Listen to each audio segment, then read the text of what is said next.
Hi Penny, thanks so much for joining us. To start off, I wanted to ask, previous to becoming the Chief Exec of the Met Office, you worked for the Science and Technology arm of the Ministry of Defence. That's right. So how did that role prepare you for your current position, and in what ways is working on climate change like defence? So I think the whole of that 25-year career as a scientific civil servant prepared me for my current position. And I started off being a researcher myself, actually, in armour and explosives, and then leading scientists in larger and larger chunks. And my final role was as head of the Cyber and Information Division of the Defence Science and Technology Laboratory, and I was on the board of DSTL as well. There are more scientific parallels than you would think. Actually, armour modelling is computational fluid dynamics modelling, like weather modelling. I was responsible for big data and AI, I was responsible for space, so there was lots of crossover.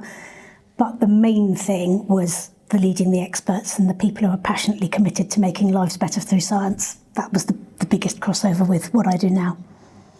Mm-hmm. And why did you want to work for the Met Office? I have to say, being Chief Executive of the Met Office was completely my dream job. I had actually applied to be Chief Executive of DSTL very much on a punt, not long before, and I got further than I expected. I got down to the last 4, but I wasn't successful, but I had sort of good feedback that went, yeah, try again sometime. And then the Met Office came up, and it had just had everything I wanted.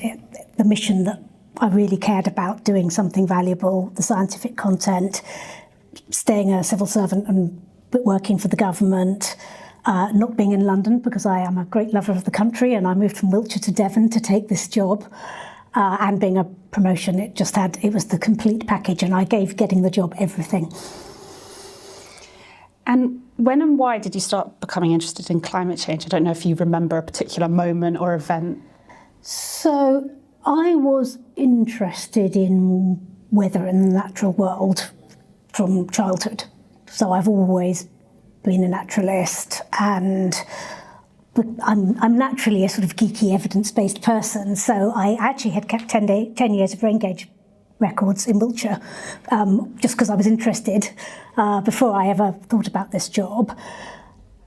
Although I was concerned about climate change and I knew the basics, I didn't really study it until I got to this job, and then was leading the organisation with the Hadley Centre in it with amazing climate scientists and amazing climate science.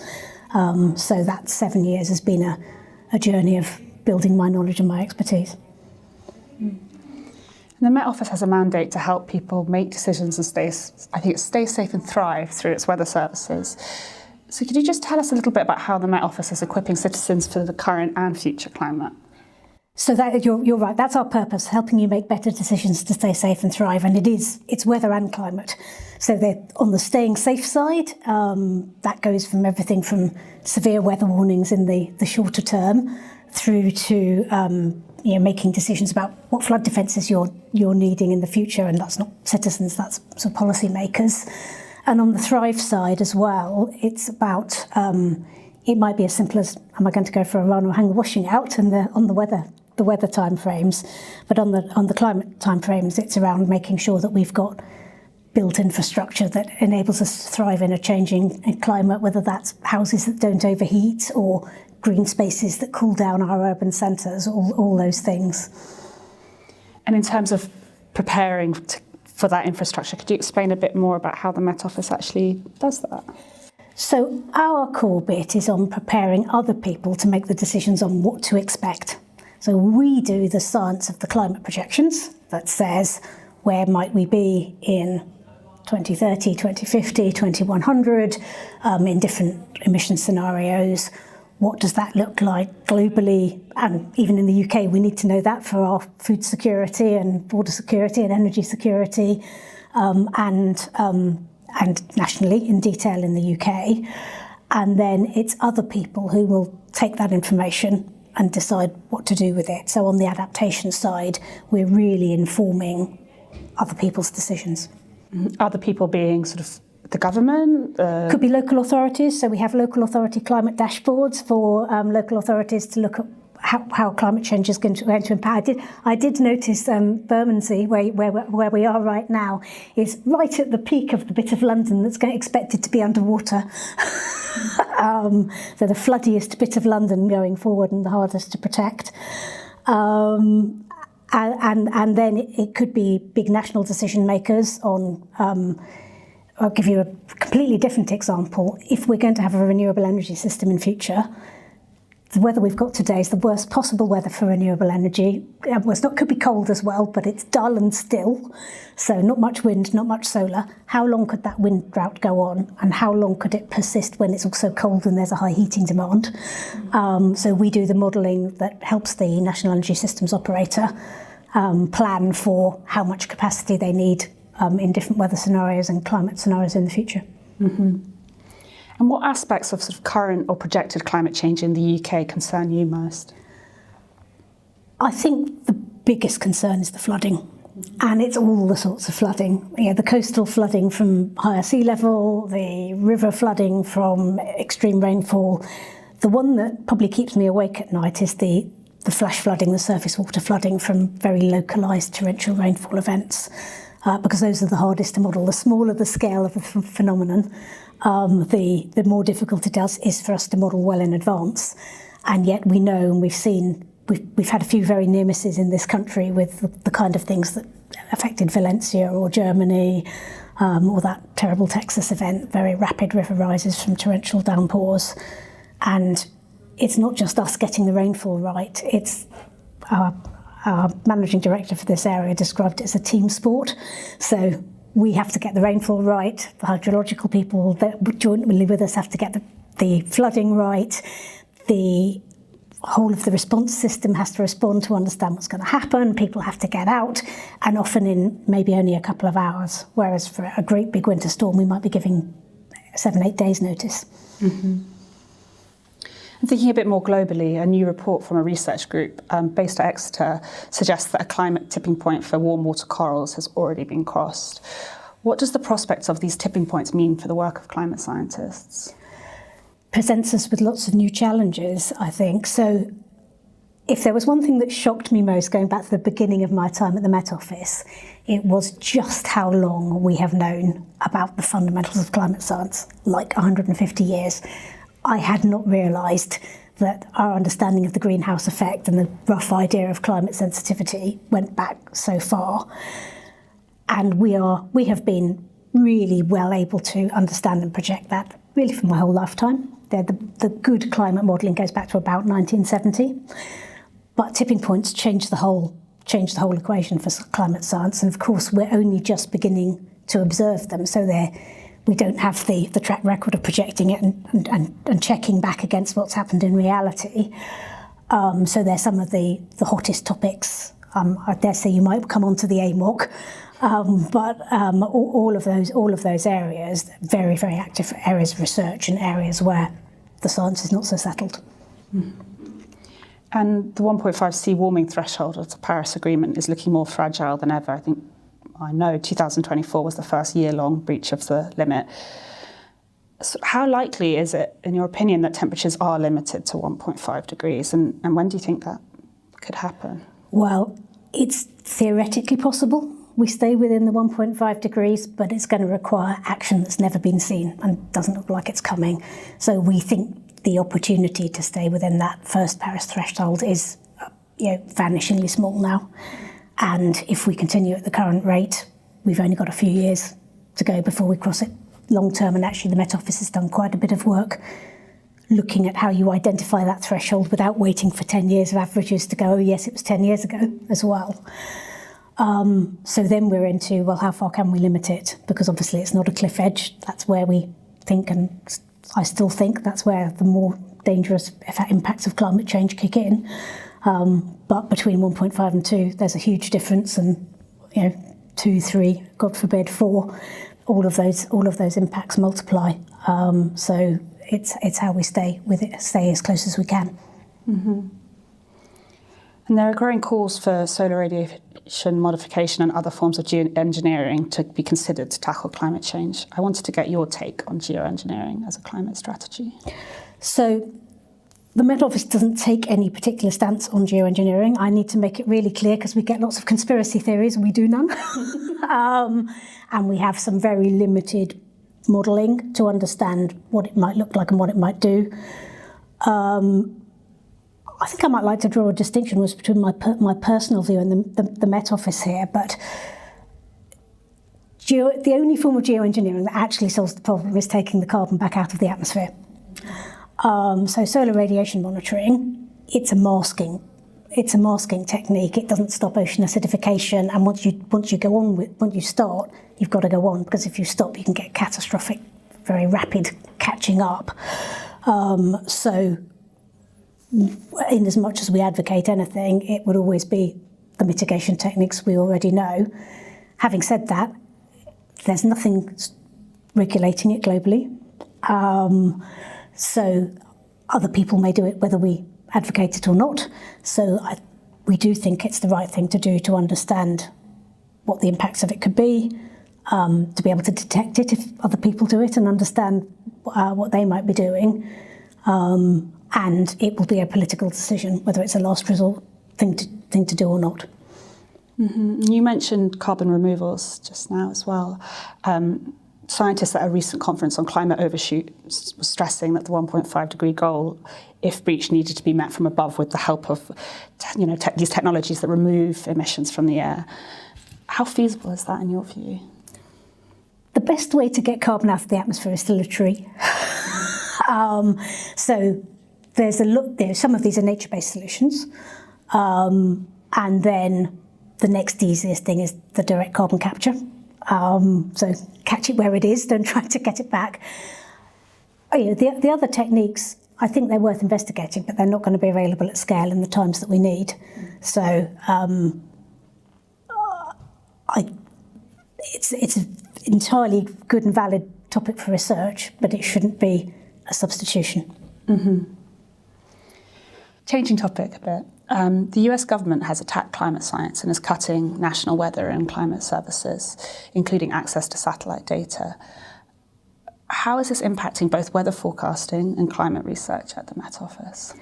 So we retain a really close collaboration with NOAA, who are important partners for us, and we continue to have access to all of those US satellites that are gathering data. We exchange that through the World Meteorological Organization's data exchange, and the UMETSAT is the way we gather European satellite data, and the UK is a part of that, and that's all still exchanged.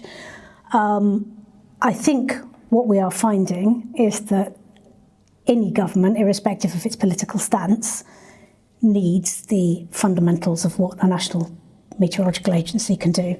Everybody needs a weather forecast, everybody needs warnings, everybody needs aviation, transport, everybody needs defence. And so there's certainly been a lot of instability in NOAA while these things work through, and obviously there's a government shutdown at the moment. But I think the actual impact on their funding so far has not been as severe as some of the news stories have said, because their role is just fundamental to the operation of a state as ours is. Mm-hmm. And I guess secondary question to that is, are these sort of events or the sort of geopolitics impacting the morale at all at the Met Office? And as a boss, how do you sort of address that or try to mitigate that, if so? I think the general Met Office staff are really very interested in their science and the mission, and not so politically focused. I spent a lot of time thinking about what are the things that we do that will have value under any government and into the future, and how we make sure that we can continue to deliver our great services to government, and we do that with our executive and board. What does impact morale is some of the misinformation we've seen, where we get people attacking the integrity of our observations or the integrity of our scientists, and the aggression that some of our media-facing people face online, the really vile hostility, which often quite junior staff are dealing with. That definitely is something where we have to take care and look after people. Mm-hmm. I definitely want to come on to that a bit later. and I will. But for now, I just kind of to sort of say slightly more on the political side of things. In the UK, we've seen the Conservatives and Reform describe the UK's net zero target as arbitrary, and in the US, we've seen the President describe climate change as a con. So I wanted to ask you, do you feel that the Met Office and other influential climate science centres have a responsibility to publicly rebut or respond to these claims? So absolutely not. The Met Office is a civil service organisation, so we have a very strong mandate to remain impartial and serve the government of the day. And we have a government that is really committed to net zero and being a green energy superpower, and we will do everything we can for that. If a democratically elected government comes with a different mandate, our role is to provide that government with the best science to make the best policy decisions they can. It's not to tell them that their policies are wrong. Mm-hmm. I wanted to talk a bit about the IPCC now and the 7th assessment cycle. So the IPCC has appointed 5 Met Office scientists to its newest cycle. What would you like to see that cycle focus on? So I'm not sure I'm really the best person to answer this. Clearly, they're going to be focused on what happens between the above 1.5 and how do we replace that Paris threshold if it's gone, and therefore increasingly the adaptation. And where I actually get more involved is as a delegate to the World Meteorological Organization and on the early warning for all. And obviously the more extreme climate-driven weather events we see, the more crucial that early warning is to protect populations. And that will come out of the projections from the IPCC. Mm-hmm.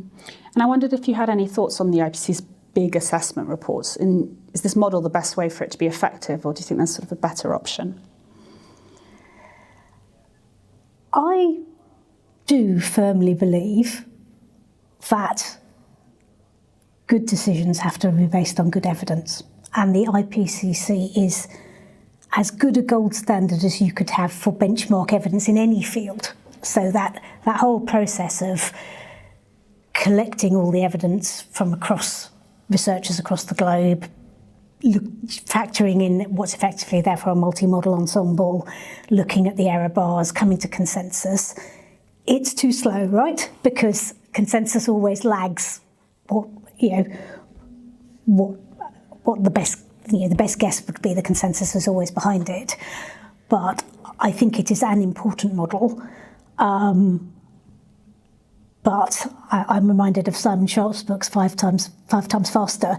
It's not just the scientists; it's then all the other responses as well that need to respond.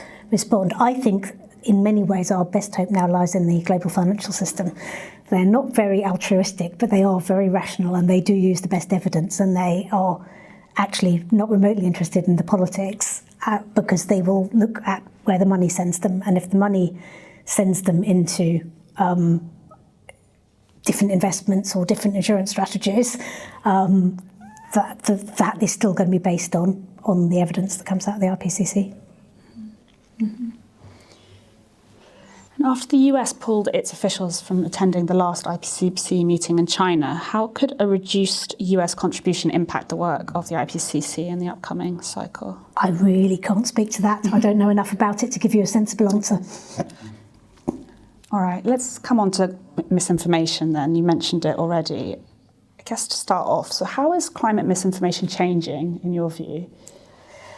I've really seen this change in the course of this job. I think I was naive. When I took this job, one of the things I said in my pitch for the job was, I believe I will be in post in the period when the person in the street in the UK becomes aware of the impact of climate change. And I think I was right. So we've had the first 40 degrees and extreme wildfire events, extreme floods.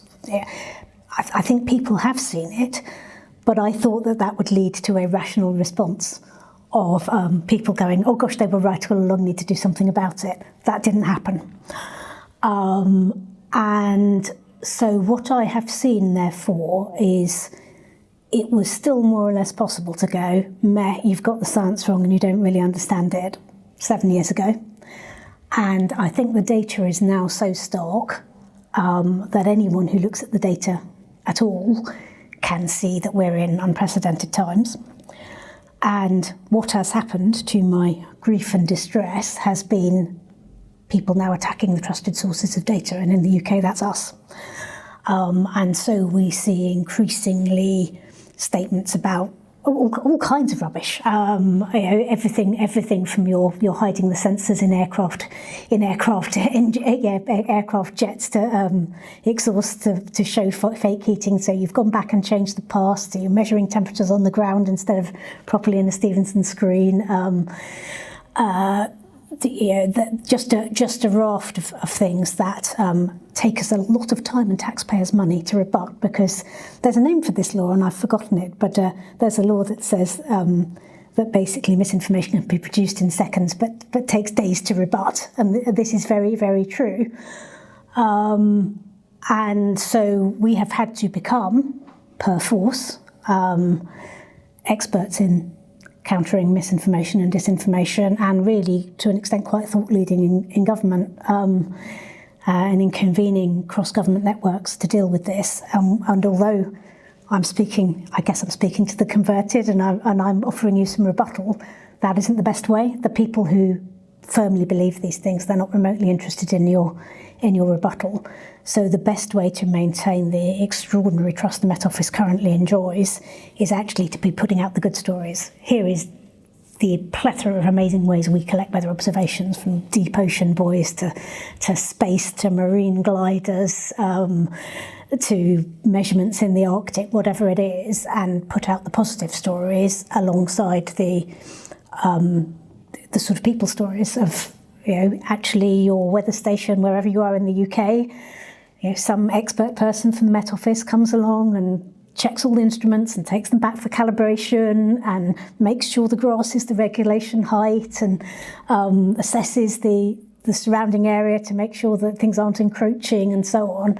And putting out those positive stories of how we do it is a better use of our time and energy, and more effective, we think, than rebutting the people who are not acting in good faith. Mm-hmm.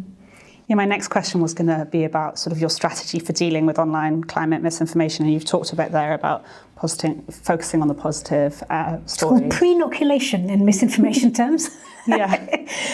I wondered if there was anything else you could share about your strategy and perhaps how it's evolving as climate misinformation is. So the other thing we found is it's really useful to get independent voices in. So now when we do put out stories, particularly when we put one out that we know is going to be a red rag, it's been the hottest UK year in history, it's been the warmest summer. This was the first year that was above 1.5 for the average for the globally. We think, which was something we forecast, by the way. So we also do the WMO State of the Climate and the annual to decadal 5-year projections. Whereas we might have just put those out with the WMO, now we tend to pre-share that information with other trusted parties, whether that's in academia or the Royal Met Soc, or whether it is NOAA or NASA or whoever, and have quotes nicely lined up for journalists so that they can take them, because that independence is useful. And I think all the UK scientific bodies are looking at how we can strengthen that network across government, so that we can speak to our areas of expertise when they cross over with other people's. Mm-hmm. I wanted to ask you about AI-generated content as well. Is that something that you've seen? In specific, obviously we do lots of good work in AI, which we might also come to. Yeah. But no, I was talking still in the context of climate misinformation. Yes. Do you have a strategy for addressing that particular type of content? And we have seen even Met Office deepfakes, so our presenters' deepfakes putting out misleading information. And I'm not sure we do have a strategy for this. The other thing we do, but it's not so much for the AI, is deal with the clickbait, exact date UK to be wiped out by a wall of snow. And we do put quite a lot of stories out going, have you seen a thing that goes, it's going to be a heat wave and a wall of snow, and try to help people understand themselves how to tell the good source from the bad source. But the level of protection you have legally against against those things is not very strong. Mm-hmm. And I guess striking that balance between, as you were saying earlier, responding to certain claims but not giving them almost more air. Yeah, don't want to make them more salient. Yeah, so how do you judge essentially when it is worth sort of the public response and when it isn't? Partly on how much it's in its echo chamber versus where it's widened out. Generally, we find that within the echo chambers, it's just not worth a public response. We get these things. The Met Office has 1 million followers on the main social media platforms, and we have people putting out things who have 20. So if you rebut the 20 person with your 1 million, everybody sees the 20 person story. That's not the right thing.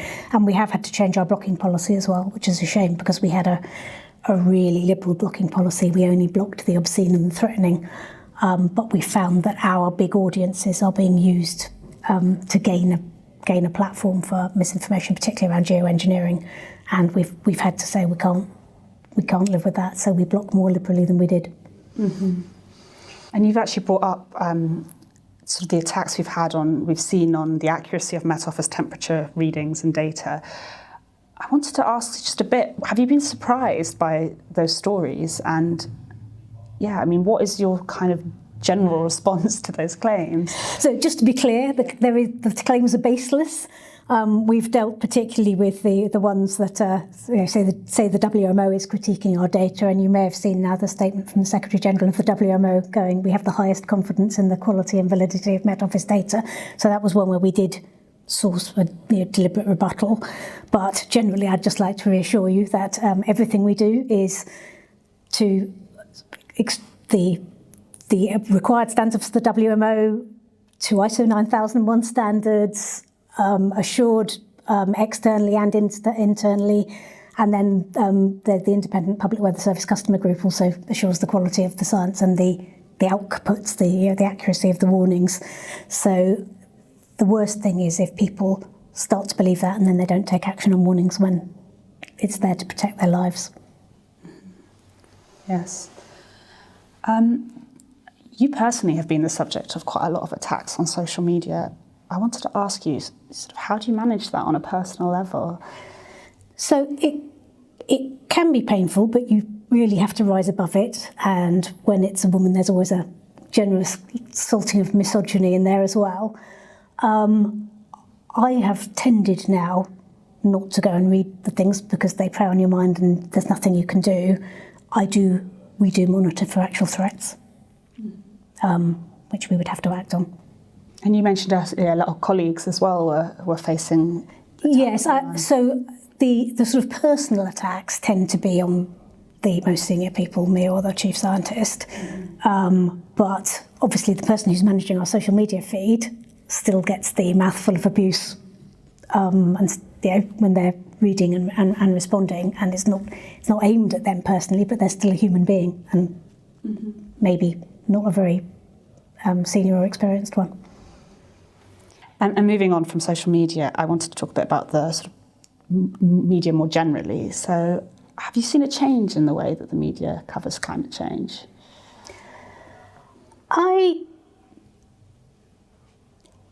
It's around the fringes, right? So I expect you know that we've just signed a new partnership deal with the BBC, who are extremely rigorous in how they cover climate change. And one of the things that we're really excited to work on them. So last time we worked with the BBC, Verify didn't exist. They too have had to invest a whole lot of effort in how you counter misinformation, and they have some really leading thinking. So we're excited to work with Verify on the weather and climate information. But I think it's the wilding of the social media landscape that's changed. Mm-hmm. And what climate change topics would you like to see the media cover more? I think there's lots of coverage across all the topics. So I can't say the information isn't out there. It's how it's picked out and the way that our social algorithms segregate it. So anyone who wants to find out, there is good information out there on almost any topic. because media is always looking for stories, right?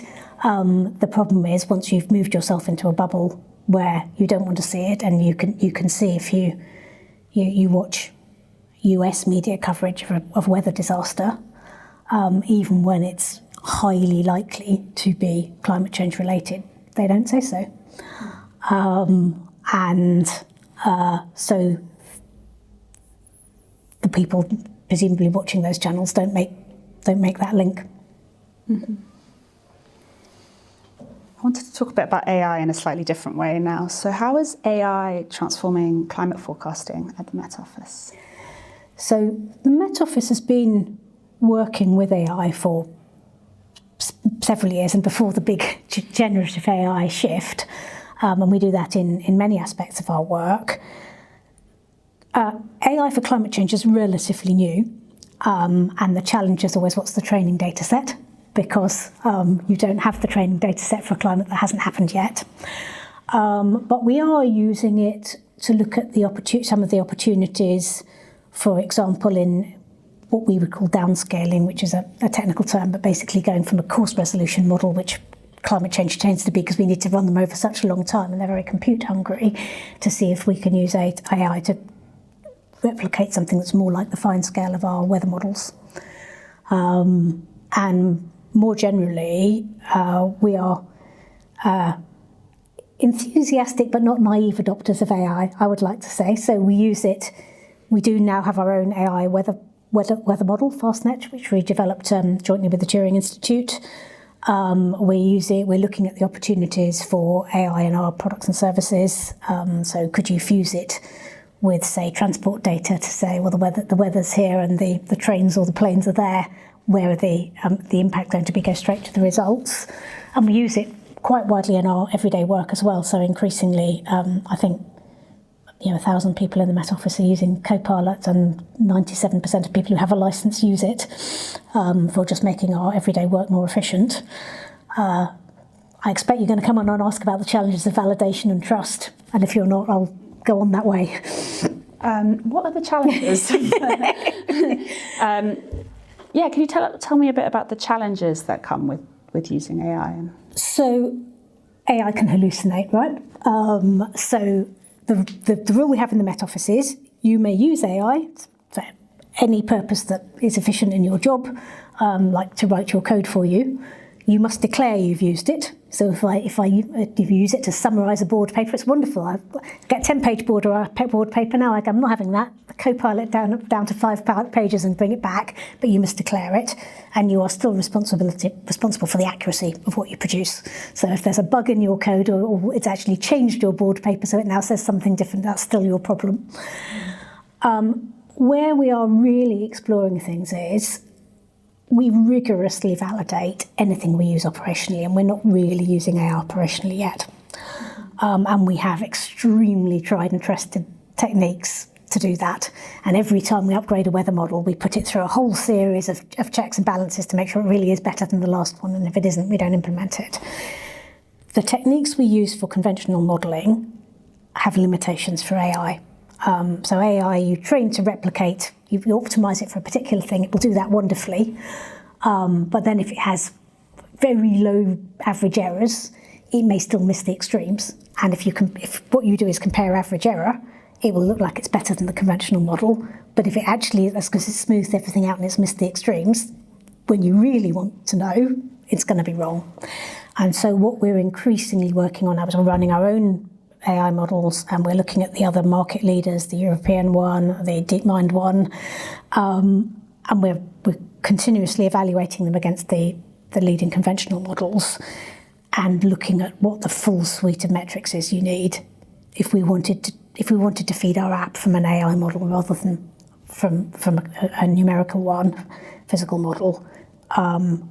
What are the thresholds it would need to pass before we were confident to do that? Mm-hmm. That's really interesting. I wanted to talk a bit more generally about climate modelling as well. We've talked about AI, but where are the other sort of exciting innovations, and also perhaps where are the gaps that still need to be addressed? So, and they're kind of two sides of the same coin, I think.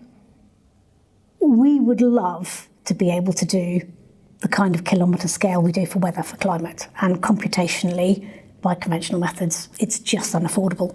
And it doesn't even look close. With Moore's law breaking down, it almost looks like you'll never get there.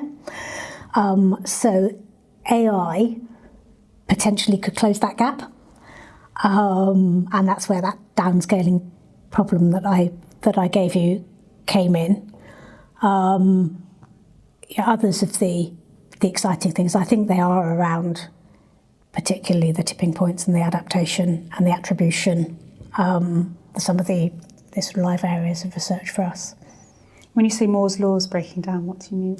So the amazing improvement of weather forecasting since the 50s has been built on the fact that computing power doubles every couple of years for the same cost. So you can get more and more transistors on a chip, and the supercomputer gets more and more powerful.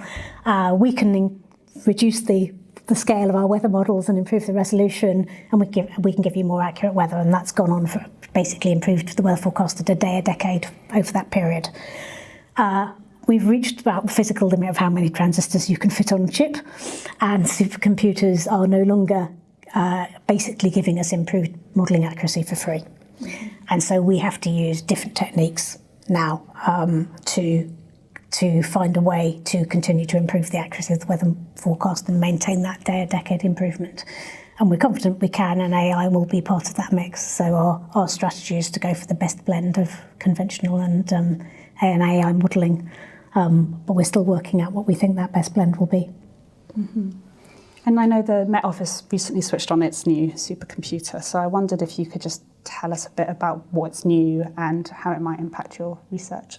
So this is a big step up in compute, and it's also, so the Met Office, I think we're on about our 14th supercomputer, and the first one we blagged some time on a Lions tea room computer back in the 50s, but then numbers 2 to 13 we've owned, and they've been based in our headquarters wherever we've been, and we've operated them ourselves. This one is different. Microsoft own and operate it for us, and that's a step to the whole thing being fully in the cloud, fully in Azure cloud. And it needs to be, because the amazing, fantastic, wonderful data that we have on which all of these products and AI is built is now so big you can't move it. So we have about 0.5 exabyte of data. So the data needs to be next to the computer to be processed. And so this computer is really exciting. We're just about to implement the first, what we call a parallel suite, but the first big model upgrade using it will let us do finer scale, better microphysics, particularly cloud microphysics, better precipitation. We're actually, because we're running the parallel suite, which isn't live yet, that's why it's parallel suite, we can see the improvement we're getting just from that first step forward. And then we've got a whole series of scientific upgrades planned over the next few years to continue to improve our forecasting in weather and climate. Brilliant. I think that's everything. So thank you very much. Thank you too.